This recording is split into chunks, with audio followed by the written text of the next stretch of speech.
দীর্ঘ প্রতিদিন পর আমি যে সুযোগ সুবিধা যে পাইলাম, আমাকে শেখ হাসিনা প্রধানমন্ত্রী যে আমাকে সুযোগ সুবিধা দিল, তার কাছে তারপর আমার খুব ধন্যবাদ যে হলে পরে আমি এই জিনিসটা আমি দুর্গতিতে আমি পাই।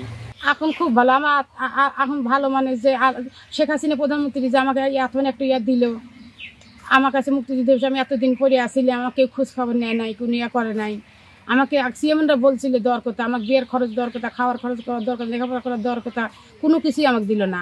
এখন আমার এইটা হওয়া পর সনাতন, মাসুদ, বুলবুল এই দুর্পন্তরা আমাকে নিয়ে যায়। আমি যখন এই জিনিসটা পাইতেছি, আমার বেটাগারে নিয়ে আমি অঞ্চলে ডাল ভাতও আমি খেতে পারবো, মানুষের মধ্যে উষাদের আমি কোথাও খেতে পারবো। আমি হলে পারে এই কাজটা হওয়া পর আমার কতজন কত ধিক্কা দিয়েছি, আমার বেটারা বাজার যেতে পারে না, বেটাকার কতজন কত কথা কয়।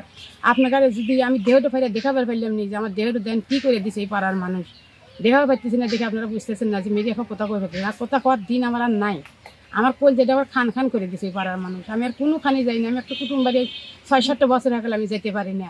সবাই এই প্রশ্ন করে, ও পেপার দেখছে, আমার পেপার দেখছে, ও দেখছে, তা দেখছে।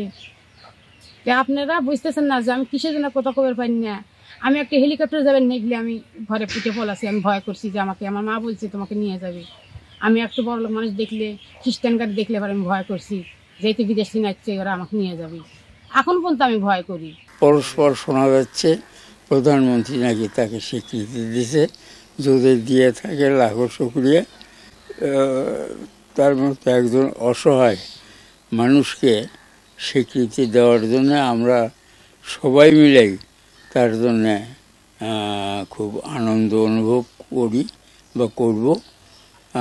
এরপরে সরকারের প্রতি আমরা কৃতজ্ঞতা জানাই, সে যেন এই দুগ্ধ শিশুর প্রতি একটু সদয় হয়ে যা কিছু করার দরকার সরকারিভাবে তার প্রতি মানে সরকারি নির্দেশনা পরিচালনা করে। মেরিনা খাতুন নামে একজন যুদ্ধ শিশু প্রথমবারের মতো সরকার বা রাষ্ট্রের পক্ষে রাষ্ট্রীয় স্বীকৃতি পেতে যাচ্ছে।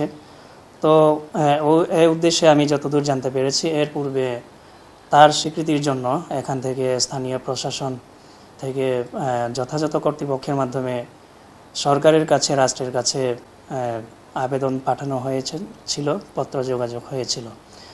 তো এই জিনিসটি আসলে স্থানীয় একজন সরকারি কর্মচারী হিসেবে খুবই আনন্দের বিষয় এবং গর্বের বিষয়, এই জন্য যে আমাদের যে মহান মুক্তিযুদ্ধ এবং সেই যুদ্ধ বিধ্বস্ত এবং যুদ্ধকালীন যে অত্যাচার অনাচার হয়েছিল এবং যুদ্ধ শিশু যারা, তাদের প্রতি সরকারের এবং রাষ্ট্রের একটা দায়বদ্ধতা ছিল এবং আছে।